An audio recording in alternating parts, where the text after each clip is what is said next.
से सभी लोगों को मालूम है, हम जो कर्नाटक की टीम बीदर के आदरणीय मनोज दादा जरंगे पाटिल को मिलने के लिए हम उनके अंतरवली सिराटी को पहुंचे हैं। आदरणीय दादाजी को मिलकर हम बड़ा प्रसन्नता से मुझे कहना पड़ेगा कि दादा ने हमको समय दिया है, हम उनके ऋणी रहेंगे। पूरा बीदर जिले के मराठे उनके लिए कृतज्ञ हैं, जिन्होंने हमारे लिए इतना समय देकर 10 तारीख आने का उन्होंने वादा किया है।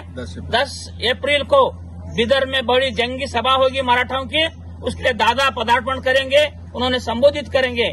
आज बड़ा खुशी हर्षित होकर मुझे आपको सबको संबोधित करना पड़ेगा कि दादा ने इतने उनके व्यस्त समय में हमको समय दिया है। मैं दादाजी को कहा कि आपकी जिम्मेदारी सिर्फ महाराष्ट्र नहीं है, पूरा भारत देश मराठा आपके लिए वचनबद्ध है। आपके पूरे लोग आपके कार्यक्रम को देख रहे हैं, अटक से लेकर कटक तक पूरा मराठा आपके पीछे है।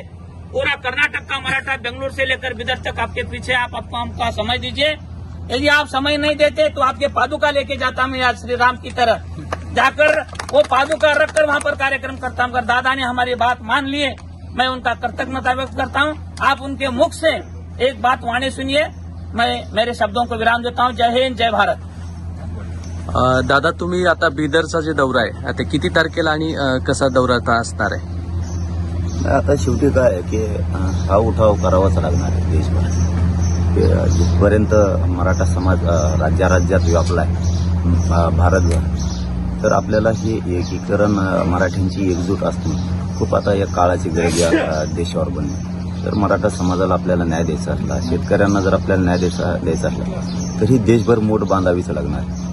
म्हणून हे सगळे बंधू आपले कर्नाटक बीदरमधले आले, तर कारण आपलं वेगळं रक्त नाही, हे पण मराठा आहेत, आपण पण सख्खे भाऊ असल्यासारखं आपलं नातं आहे। तर 10 एप्रिलला संध्याकाळी 5 वाजता आम्ही बीदर कर्नाटकच्या कार्यक्रमाला जातोय। आम्ही सगळे इकडचाही मराठा बांधव तिकडं बीदरमध्ये तेही सोबत येणार आहेत आणि तिथल्याही मराठा समाजानं सगळ्यांनी एकजूट दाखवून आपण ताकद दाखवणं गरजेचं आहे। कारण देशभर जर आपल्यावर कुठं अन्याय होणार असला तर मराठा समाज राज्यासह, महाराष्ट्र राज्यासह देशातही राज्यातला विखुरलेला जो मराठा समाज आहे, देश पातळीवरती एकत्र होणं गरजेचं आहे। म्हणून आता ही पहिली सुरुवात आहे बीदरपासून, तिचा नारळच बीदरपासून फुटतोय आता। नक्कीच दादा, जर बघितलं तर पानिपतचे सुद्धा मराठे तुम्हाला भेटण्यासाठी आले होते, त्या संदर्भात असेल, पुन्हा कर्नाटकातून अनेक मराठा बांधव तुम्हाला भेटण्यासाठी आला होता। तर महाराष्ट्रातल्या संबंध महाराष्ट्रातल्या सोबतच देशातल्या मराठा बांधवांना तुम्ही काय सांगाल?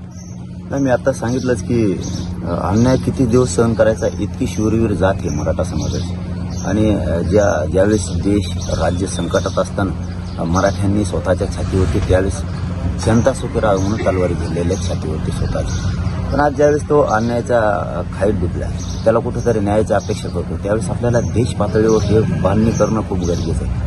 आणि हरियाणा असेल, मध्य प्रदेश, गुजरात पासूनचे मराठी सगळे आले होते, राजस्थानचे मराठा समाज सगळा आला होता, बिहारमधला सुद्धा मराठा समाज एकजूट होण्यासाठी आव्हान करतोय। तर मग आता आपण कधीतरी ही सुरुवात करायचीच होती। योगायोगानं बीदरच्या मराठ्यांनाच खरं मान द्यावा लागेल की त्यांनी ही सुरुवात घडून आणली की चला आपण पुढे होऊन आपण करू, आपण सगळं आपल्या बीदरमधला, आपल्या कर्नाटक राज्यामधला सगळा मराठा एकत्र करूया तिथं बीदरमध्ये। आणि हे चांगला संदेश आहे त्यांचा। बेळगावपासून जेवढा कर्नाटक राज्यातला जेवढा मराठा आहे त्यांनी बीदरचं आव्हान केलेलं आहे। सत्यता तर ही फक्त बीदरमधला मराठा एकत्र येणार, पण माझी तर त्यांच्याकडे आणखी जास्तीची समाजासाठी अपेक्षित आहे कर्नाटकमधला मराठा जेवढा तेवढा जर बीदरकडे तुम्हाला शक्य झालं तर बघा, प्रयत्न करू, आव्हान करा की कर्नाटक राज्यातलाच सगळा मराठा एकवटला पाहिजे एका जागेवर। आता ही नांदी, ही जी सुरुवात ही एकीची आता बीदरपासून सुरू झाली असं म्हणायचं। ही मानच आता बीदर कर्नाटकनं घेतला, हे शुभारंभच तिथून होतोय। आता पुरा देशभर मी हे कार्यक्रम देऊन देशातलाच, कारण आता पायवाट बीदर कर्नाटकनं पाडली मराठा एक करण्याची। एकजूट ही कशी असते ही महाराष्ट्रानं दाखवली, पण बाहेर राज्यात काम करण्यासाठी मला बाहेर पाऊल वाढायला लावलं, ही बीदरलाच मान द्यायला लागणार की देशातला मराठा समाज एकत्र करा। तर आपण आता देशातल्याच काम करायला सुरुवात करतो। आता झाली म्हणायची सुरुवात बीदरपासून 10 तारखेपासून, 10 एप्रिलपासून ही सुरुवात आहे। नक्कीच छत्रपती शिवरायांच्या स्वराज्याच्या जर बघितलं तर बीदर असेल, कर्नाटक असेल, तंजावर असेल, कटक पासून म्हणजे शिवाजी महाराजांनी जशी कूच दिल्लीपर्यंत केली तशीच नक्की दिल्लीपर्यंत पुन्हा मराठ्यांची कूच जायला सुरुवात झालेली आहे। बोला। बिदरच्या मराठा समाजाच्या वतीने, कर्नाटक राज्याच्या सगळ्या मराठा समाजाच्या वतीने आम्ही तुम्हाला धन्यवाद देतो मनोज दादा. आणि मनोज जरांगे दादाचा मराठा